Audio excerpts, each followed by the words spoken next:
One thing I do not anticipate happening tonight is anyone's mind being changed. Uh, you know, Changing our minds is usually profitable, right? You see things a certain way, you get new information that helps you see things more clearly or better or more completely, and so that helps you to change your mind about what you thought before, now that you have new information and new data to rely on.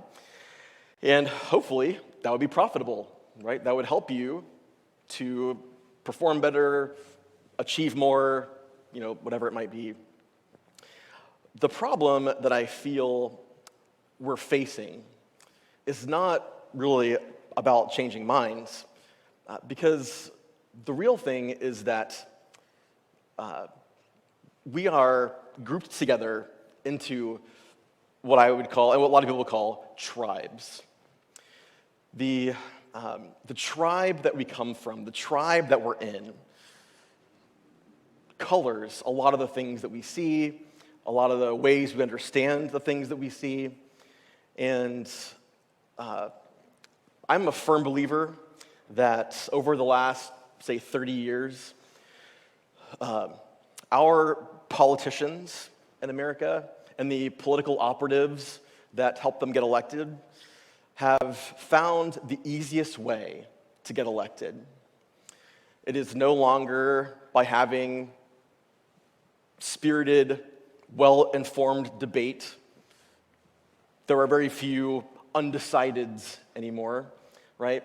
There was a time when you'd have a debating back and forth of issues, and you would share facts and information and try to make some kind of a wise, come up with a wise summary of what's best and then move forward. But it is way harder to do that than it is to just keep everybody angry all the time, which is what our political tribes do now. The easiest way to get someone elected is to keep as many people as possible angry at the other side, whatever the other side is. And so that's what we've done. And that is why it is so easy to find ourselves making demeaning jokes about the other tribe that we're not in.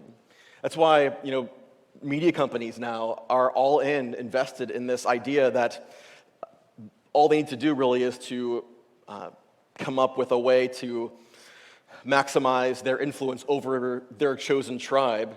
Again, not looking to change minds. They keep their tribe as angry as possible, as committed as possible to watching their station on cable news. And the church, I would say mostly in the 1980s, began to feel like the best way to make America, or Americans, behave in the way Christians should behave in the church's eyes was to use the political system to try to get people forced to live like Christians should live by law, rather than winning them to Christ and inspiring them to want to be more like Jesus.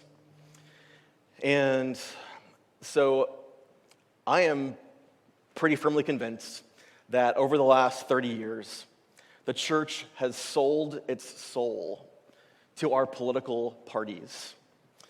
And the solution to that is us admitting the sin that got us there. So no number of compelling arguments anyone will give on either side will change anyone's mind, because we've derived so much from our tribe, right? If we call ourselves liberal or conservative or Republican or Democrat, that's become part of who we are.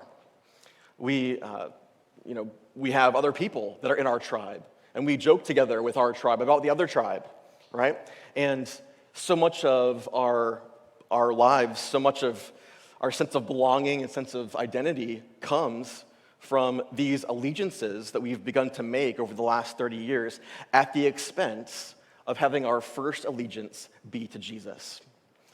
And so I I feel committed as an ordained elder in the United Methodist Church to do all that I can to redeem the church from that unfortunate situation we are in, where we have sold our souls to the point where the church is divided along the lines of which cable news channel you watch. And I have great hope that the church was here long before America and will be here long after. And it is our privilege to be a part of the plan God has set in motion to build the kingdom of God on earth as it is in heaven. And that is not by being a Republican or Democrat or liberal or conservative or insert your political affiliation here. It is by being sold out 100% to the belief that being like Jesus is the thing that will save the world. And so it is my hope, my prayer, my dream that we would begin to see that ship turn on my watch. I would love to get to see it, us turn away from that. I have 18 more years left till I retire. I feel like I have a shot.